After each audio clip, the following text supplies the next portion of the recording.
Friends,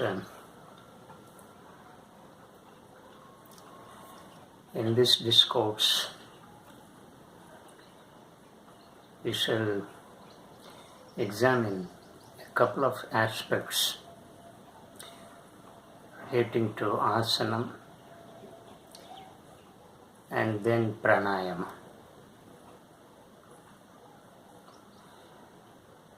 The benefits of Asana are numerous, but 3 or 4 important benefits you should know from the practicing of asanas. The first one is asana, by constant practicing of asana will give you freedom from the distractions that arise from the external world, which cause disturbances both at the physical level and at the mental level. This is one important benefit of asana, because we have already learnt in one sutra wherein Patanjali has beautifully defined what yoga is. Yoga chitta vritti nirodha. The vrittis, that is modifications, are caused by distractions that mostly come from the external world. These distractions that come from the external world do not merely cause disturbances at the mental level, but they too cause disturbances on the body. So therefore, as the body is exposed to such distractions of the external world, they in turn cause disturbances on the mind. So constant practicing of asana will release the sadhaka from all these distractions. In other words, the sadhaka will gain freedom from all these distractions that arise from the external world. This is one good benefit. The second is that asanas will make you strong in health, because this strong health or strong sound health is must for doing pranayama. Not only pranayama, but also to move to the higher levels of yoga sadhana. So the fitness of health is very important, and this is created by constant practicing of asana. Strong in health is very important, because the speaker has repeatedly emphasized that if we are unhealthy, we can do nothing in this world. And in yogic life, health occupies prime place. And therefore, this health at the physical level is created by doing asanas. This is the second benefit. The third is asana prepares you for pranayama, because pranayama activates the movement of the currents of air inside the body. And how this can be caused? If the body is stiff, if the body is tense, the currents of air that we get from inhaling will not penetrate into the cells. So the purpose of pranayama is to cleanse the cells and create more space for oxygen. So as there is space, the oxygen can go freely. And the more oxygen is pumped into the cells, the more you get purified. This is the object of doing pranayama. But the muscles are tight. The body doesn't bend. The body is not flexible. So how to make flexible so that when we do pranayama, the air currents can move freely without facing any hindrance.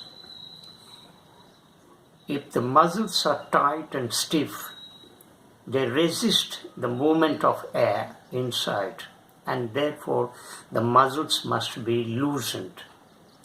They should be made flexible, and this flexibility can be gained only by doing asanas.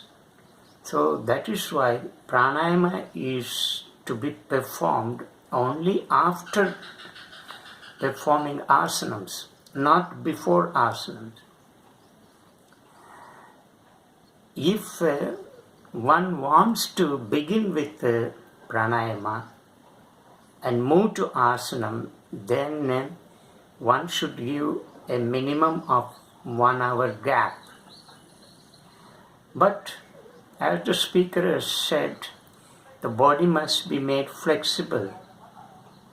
So you can do Surya Namaskars, and by doing Surya Namaskars, the body can be brought to a little flexible level, and then one can sit and do pranayama. But it is always advised that we should do pranayama only after performing asanas. If it is not possible, pranayama can be done in the evening. If asanas are performed in the morning. So all that depends on you, how you manage your time. So this managing time is very important. You must portion some time every day for doing yoga, either in the morning or in the evening. But morning is more favorable, more acceptable and desirable for performing yoga, asanas and pranayama. The third, so when asanas are like preparatory exercises for doing pranayama, they prepare you. The body will be made ready to do pranayama, because in asanas we release the tension in the body, we release the stiffness in the muscles, so that the muscles will become flexible, supple, and this will facilitate the sadhaka to do pranayama with ease, with no difficulty or hindrance. The fourth most important benefit of doing asana is while you do asanas, every cell inside the body is cleansed and it is opened. As the cells are opened by cleansing, space is created, and this space facilitates to connect oneself with the divine will, with the cosmic will. So the divine will can manifest itself in your body within the space that is created by performing asanas. So asanas will increase your willpower, and that willpower is no different from the divine willpower. So this is the connectivity between the individual willpower and the divine willpower. This connectivity, this relationship is established by doing asanas. This is the greatest benefit of performing asanas. So willpower is increased. Now, having, of course, there are so many other benefits, but these four benefits are considered more important that we derive by performing asanas. But there should be a sense of regularity in performing asanas. You should have an uninterrupted practice. Then alone one can see the effect of these asanas on your body and on your mind. Right. Now let me take you to the next important limb that is called pranayama. Well, pranayama, this expression contains two Sanskrit words, prana plus ayama. What is prana? Prana is a vital force, energy, and that is the substratum of the functioning and working of all life in the whole creation, without which the life ceases and the creation also ends, and there is no meaning for creation. So that is what prana is. It should not be confused with a mere breathing. Breathing is totally different from pranic force. Pranic force is a vital force, energy. And this energy is the one which activates the whole creation, which activates life, so which activates the material. So the material has to be manifested in the sense that material must have that element of motion, chalana, and that motion, that element of motion or chalana will come into effect if only it is activated by this principle of energy. So the energy activates the material, and thereby the manifested material moves and expands and functions in its own way. So this is what prana is. So prana is not to be confused with the breath. Well,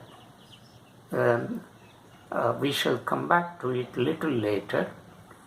But right now, let's understand the three layers of human body, this human being. Not only human being, even the entire cosmos, the whole creation. Human being consists of three bodies. The first one is Sthola Sarira, that is gross body. The second one is Sukshma Sarira, that is astral body, subtle body. And the third is Karana Sarira, that is causal body. These are the three layers. Now, let us examine these three layers of body, because to understand the functioning of prana in our body as well as in the whole creation, we need to have a little grasping of these three layers of human body. At the bottom, say at the lower level, this is called physical body, and this is called Sthola Sarira. This Sthola Sarira is very gross. It is matter and it is visible. All of us see this body, this form, right? Now, behind this body, there is another layer, and that is called Sukshma Sarira. That is the second layer. Now, this layer also is addressed as astral body. This astral body mostly contains energy.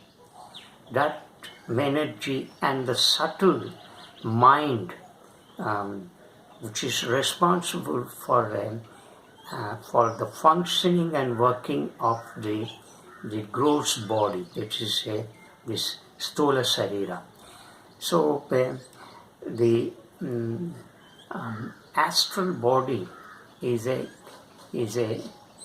connectivity between the Sthola Sarira and Karana Sarira, that is causal body. The third is a causal body. Now this is something like in the seed form, and this seed form is the primordial stuff, and this primordial stuff is absolutely nothing, within quotation, completely enveloped with the darkness, complete darkness, invisible, yet everything is contained in that seed. As for instance, take any seed of a tree. We don't see the tree inside that seed. If you break it and make it into pieces or even powder it, you cannot see the tree in it. So the seed looks nothing. In the sense, it gives such a kind of illusory effect on us that this seed is nothing. But then when it is sown in the ground and properly facilitated by manuring and watering, then it breaks out and comes out from the ground and then grows into a huge tree. Same is the case with the Karana Sarira. The Karana Sarira is the seed which contains everything, but at the same time it is nothing.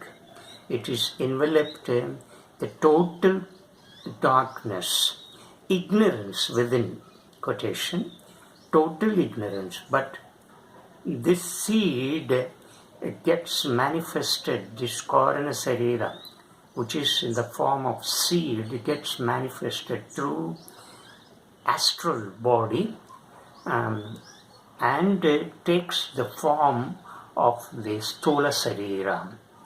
So astral body, that is the subtle body which contains the energy, the invisible mind, is the link between the Karana Sarira and the Sthula Sarira. When the Sthula Sarira perishes, the astral body withdraws. Now this astral body is the one which is activating principle. So therefore this activating principle is responsible for the matter to get manifested and activated. So this is the connectivity of astral body. In other words, astral body connects between the gross body and the Karana Sarira. Why this kind of explanation? This explanation makes us understand what exactly pranic force is. So we understand the pranic force is nothing but an activating principle, the principle that activates the whole matter. So the whole matter comes into effect because of the presence of this principle of energy. So that is the importance of prana, and I hope you understand what prana is and how where exactly it operates, what is its function, and so on. It is the fundamental principle, governing principle of all life, all creation in the cosmos. Namaskar.